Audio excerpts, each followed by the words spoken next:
નમસ્તે મિત્રો, હું છું નવરંગ સાયન અને સ્વાગત છે આપનું આઈ એમ ગુજરાતના અમેરિકા સ્પેશિયલ ન્યૂઝ બુલેટિનમાં.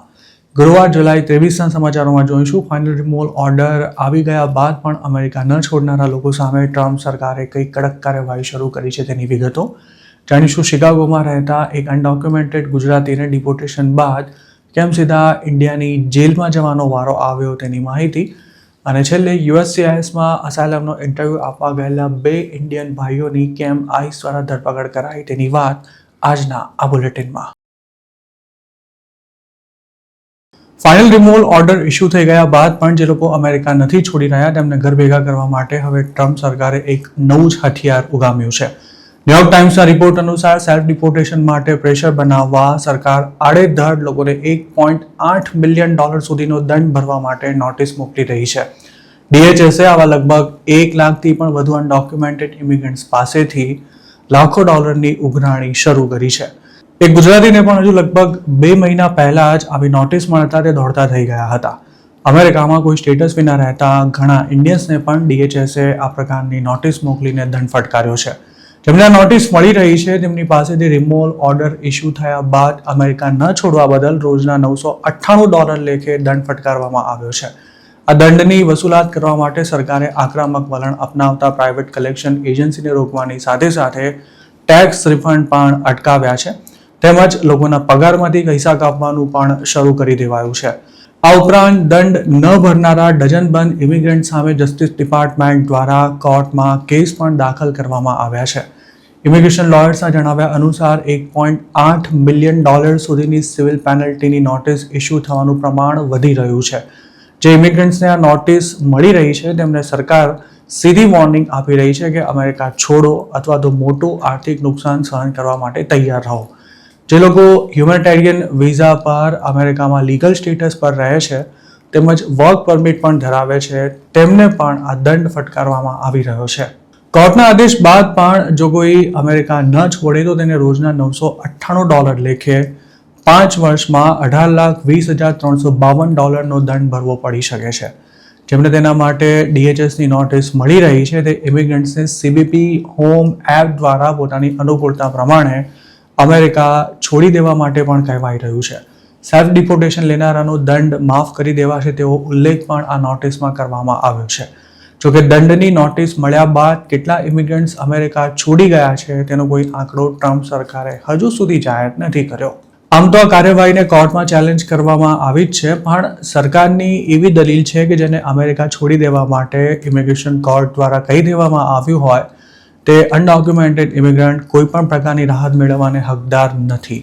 જેમને નોટિસ મોકલવામાં આવી રહી છે તેમને 15 દિવસની અંદર તેનો જવાબ આપવાની પણ તાકીદ કરવામાં આવે છે.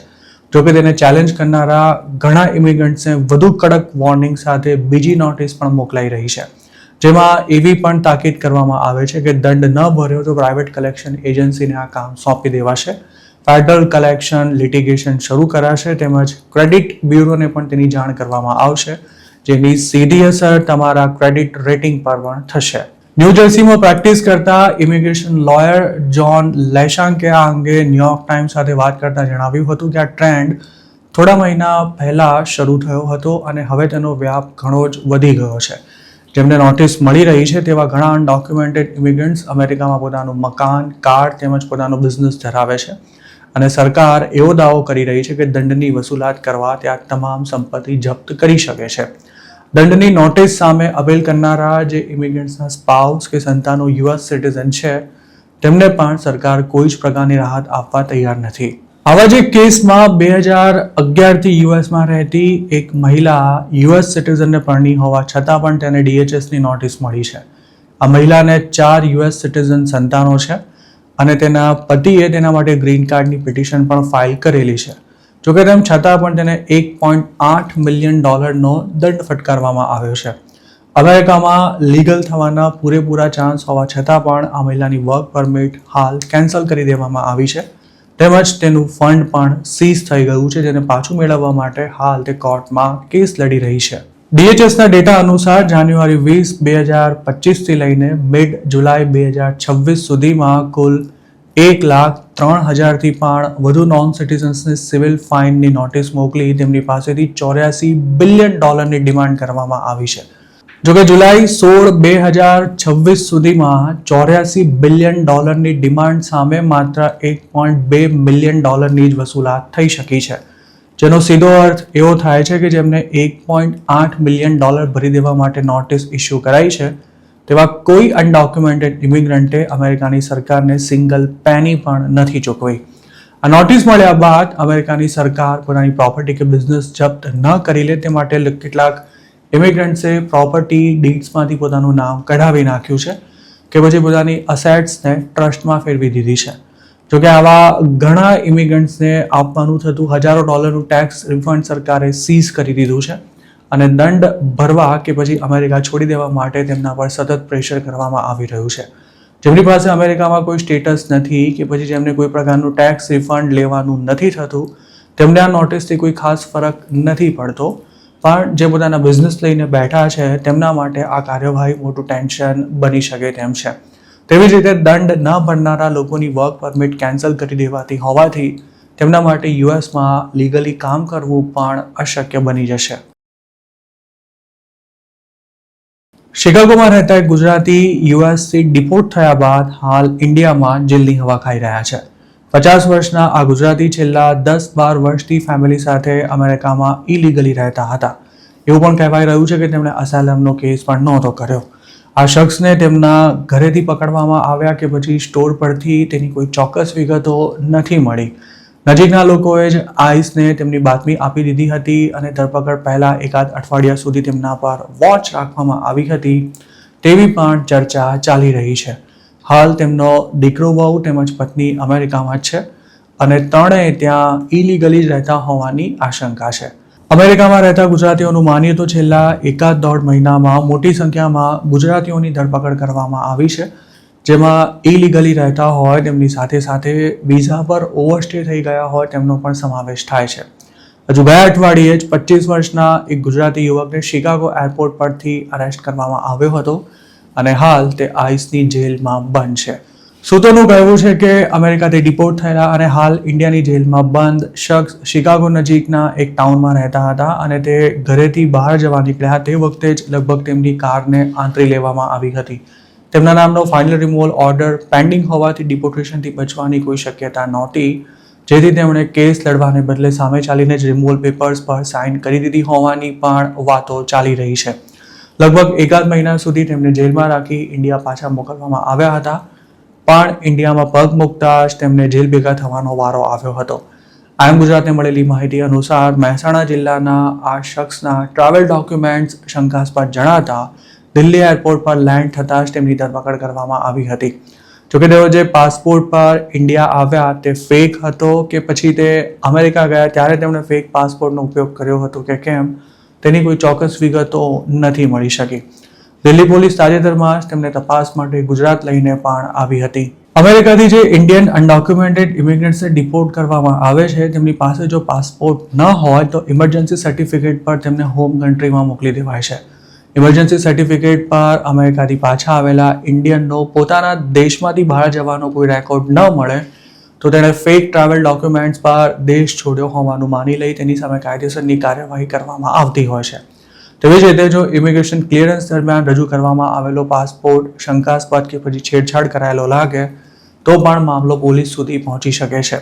છેલ્લા 1.5 વર્ષમાં લગભગ ડઝન બંધ ગુજરાતીઓ સામે આ પ્રકારની કાર્યવાહી કરવામાં આવી છે, જેમાં અમુક ફેક પાસપોર્ટ પર યુએસ ગયા હતા જ્યારે કેટલાક ફેક પાસપોર્ટ પર અમેરિકાથી પાછા આવ્યા હતા. અમેરિકામાં કોઈ સ્ટેટસ વિના રહેતા ઇન્ડિયન્સ ત્યાં એમ્બસી અથવા કોન્સ્યુલેટમાં જઈને પાસપોર્ટ રિન્યૂ નથી કરાવી શકતા. આ કામ માટે તેઓ એજન્ટોનો સંપર્ક કરતા હોય છે જે $2,000-3,000 પાસપોર્ટ રિન્યૂ કરાવી આપે છે. જોકે કેટલાક એજન્ટો જેન્યુઅનલી આવી પ્રોસેસ કરવાને બદલે બીજા કોઈના પાસપોર્ટ પર ફોટો અને એડ્રેસ ચેન્જ કરી પોતાના ક્લાયન્ટને પકડાવી દેતા હોય છે અને જેને આવા પાસપોર્ટ પકડાવી દેવાય છે તેને ખબર જ નથી હોતી કે તેમની સાથે ફ્રોડ થયું છે. 2025માં આવી એક ઘટના સામે આવી હતી જેમાં ન્યૂજર્સીમાં રહેતો ચરોતરનો એક અનડોક્યુમેન્ટેડ ઇમિગ્રન્ટ પત્નીની સ્પોન્સરશિપ પર ગ્રીન કાર્ડ માટે એલિજિબલ થયો ત્યારે તેને નિયમ પ્રમાણે આ પ્રોસેસ પૂરી કરવા માટે ઇન્ડિયા પાછા આવવું પડે તેમ હતું. જોકે તેની પાસે પોતાનો પાસપોર્ટ નહોતો અને ન્યુયોર્કના એક દેશી એજન્ટની મદદથી તેણે પાસપોર્ટ અરેન્જ કર્યો હતો, પણ ઇન્ડિયા લેન્ડ થયા બાદ તેને ઇમિગ્રેશન ક્લિયરન્સ દરમિયાન અટકાવાયો તે વખતે તેને ખબર પડી હતી કે પોતાની પાસે જે પત્તું છે તે અસલી નથી. ફેક પાસપોર્ટ પર અમેરિકા ગયેલા કે પછી પાછા આવતા પકડાઈ ગયા હોય તેવા ગુજરાતીઓની સંખ્યા ઘણી મોટી છે, પણ અત્યાર સુધી ભાગ્યે જ કોઈને કોર્ટ દ્વારા આવા કેસમાં સજા કરવામાં આવી છે. જોકે પોલીસ દ્વારા ધરપકડ કરાયા બાદ ફેક પાસપોર્ટનો યુઝ કરનારા અને તેની વ્યવસ્થા કરનારા એજન્ટો કોર્ટના ધક્કા ખાતા થઈ જતા હોય છે. શોધોનો માનીએ તો ઘણા કેસમાં ફરિયાદી જેમના નામ આપે તેમની પાસેથી મોટી રકમનો તોડ પણ કરવામાં આવે છે. થોડા દિવસો પહેલા જ કેનેડા બોર્ડર પરથી પકડાઈ ગયેલા કલોલના એક યુવકને યુએસથી ડિપોર્ટ કરાયો હતો અને તે દિલ્હી લેન્ડ થયો ત્યારે પોલીસ દ્વારા કરાયેલી પૂછપરછમાં તેણે એજન્ટની સાથે સાથે કબૂલાત લેનારાનું નામ પણ આપી દેતા કબૂલાત લેનારાને પણ રાતોરાત અંડરગ્રાઉન્ડ થઈ જવાનો વારો આવ્યો હતો. અમેરિકામાં અસાયલમ માંગનારા 2 ઇન્ડિયન ભાઈઓની USCISની ઓફિસમાંથી ધરપકડ કરવામાં આવી છે. આ બંને અસાયલમની ફેમિલી પિટિશન માટે ઇન્ટરવ્યૂ આપવા ગયા હતા, જ્યાંથી આઈસના એજન્ટે તેમને હથકડી પહેરાવી સીધા જેલ ભેગા કરી દીધા હતા. USCISએ આ બંને ભાઈઓના નામ નથી જણાવ્યા, પરંતુ એટલું ચોક્કસ કહ્યું છે કે બંને અમેરિકામાં સિરિયસ ક્રાઇમ કર્યા હતા, જેમાં એક ભાઈ પર ફાયર આર્મ ચાર્જીસ તેમજ જોખમી રીતે ડ્રાઇવિંગ કરવાનો આરોપ હતો, જ્યારે બીજા ભાઈ પર ફાયર આર્મની સાથે વાહનોની ચોરી કરવાનો આરોપ હતો, જેમાં જે તે સમયે તેની ધરપકડ પણ કરવામાં આવી હતી. આ બંને ભાઈઓ કેલિફોર્નિયામાં રહેતા હોવાની શક્યતા છે, કારણ કે USCISનું કહેવું છે કે સેન હોઝેની ટીમ દ્વારા તેમના ઇન્ટરવ્યૂ પહેલાં જે તપાસ કરાઈ હતી તેમાં તેમની ક્રિમિનલ હિસ્ટ્રી બહાર આવતા તેમની ધરપકડ કરી શકાય છે. હાલ આ બંને ભાઈઓ આઈસની કસ્ટડીમાં છે અને હવે તેમને ઇન્ડિયા પાછા મોકલવાની તૈયારી ચાલી રહી છે. અમેરિકામાં કોઈપણ પ્રકારનો ઇમિગ્રેશન બેનિફિટ મેળવવા માટે એપ્લિકન્ટે પોતે કોઈ ક્રાઇમ કર્યો છે કે નહીં તેમજ કાયદાના સંઘર્ષમાં આવ્યો છે કે કેમ તેની તમામ વિગતો આપવાની રહે છે. આ વિગતોનો ઉલ્લેખ કર્યા વગર પણ અસાયલમ, વર્ક પરમિટ, ગ્રીન કાર્ડ અને સિટીઝનશિપ માટે અપ્લાય કરી જ શકાય છે, પણ જો ચોરી પકડાઈ જાય તો તેનું ખૂબ જ ગંભીર પરિણામ ભોગવવું પડે છે અને ડિપોર્ટેશનથી બચવું પણ લગભગ અશક્ય બની જાય છે. જે 2 ઇન્ડિયન ભાઈઓને આઈસ દ્વારા પકડવામાં આવ્યા છે તેઓ પંજાબી હોવાનું પણ કહેવાઈ રહ્યું છે, પણ સ્વતંત્ર રૂપે તેની કોઈ પુષ્ટિ નથી થઈ શકી. ગ્રીન કાર્ડ માટે કે પછી બીજા કોઈ ઇમિગ્રેશન બેનિફિટ મેળવવા માટે ઇન્ટરવ્યૂ આપવા ગયા હોય અને તે વખતે જ તેમની ધરપકડ કરવામાં આવી હોય તેવા લોકોની સંખ્યા સતત વધી રહી છે અને તેમાંથી ઇન્ડિયન્સ પણ બાકાત નથી. ટ્રમ્પ સરકારે ક્રિમિનલ એલિયન્સ સામે કડક કાર્યવાહી શરૂ કરી છે, પરંતુ જેમણે સાવ સામાન્ય કહી શકાય તેવા ગુના કર્યા હોય તેમના પર પણ ક્રિમિનલનો ટેગ મારી તેમને ડિપોર્ટ કરવામાં આવી રહ્યા છે. હાલના દિવસોમાં આઈસના એજન્ટ્સ રોજના 1500થી પણ વધુ અનડોક્યુમેન્ટેડ ઇમિગ્રન્ટ્સને અરેસ્ટ કરી રહ્યા છે. તેવામાં જેમની ક્રિમિનલ હિસ્ટ્રી છે તે લોકોને ખાસ ટાર્ગેટ કરાઈ રહ્યા છે. જેમણે ટ્રાફિકનો નિયમ તોડવા બદલ દંડ ન ભર્યો હોય તેમને પણ હવે અમેરિકા છોડવું પડે તેવી સ્થિતિ છે. આ ઉપરાંત જેમણે ખોટી માહિતી આપીને ગ્રીન કાર્ડ કે પછી સિટીઝનશિપ લઈ લીધા છે તેમની સામે પણ ડિપોર્ટેશનની કાર્યવાહી શરૂ કરવામાં આવી છે. છેલ્લા 1.5 વર્ષમાં ભારતીય મૂળના US સિટીઝન સામે ડિનેચરલાઇઝેશનની કાર્યવાહી શરૂ કરાઈ હોય તેવા 4 થી 5 કેસ અત્યાર સુધીમાં સામે આવી ચૂક્યા છે અને આવા લગભગ તમામ લોકો પંજાબના રહેવાસી છે. વર્ષો પહેલા પોતાની ક્રિમિનલ એક્ટિવિટીઝની માહિતી છુપાવીને સિટીઝનશિપ મેળવવામાં સફળ રહ્યા હોય તેવા ઘણા લોકો હાલ ડિપોર્ટેશનનો સામનો કરી રહ્યા છે, કારણ કે સિટીઝન બન્યા બાદ તેમની સામેના આરોપ કોર્ટમાં પુરવાર થતાં તેમનો ભાંડો ફૂટ્યો હતો. DHS દ્વારા આજથી 10 વર્ષ પહેલાં સિટીઝન બનનારાના ફિંગરપ્રિન્ટ સહિતના તમામ રેકોર્ડ્સ ડિજિટાઇઝ કરવામાં આવી રહ્યા છે, જેથી વર્ષો પહેલાં પોતાની હકીકત છુપાવનારા પણ હવે પકડાઈ રહ્યા છે.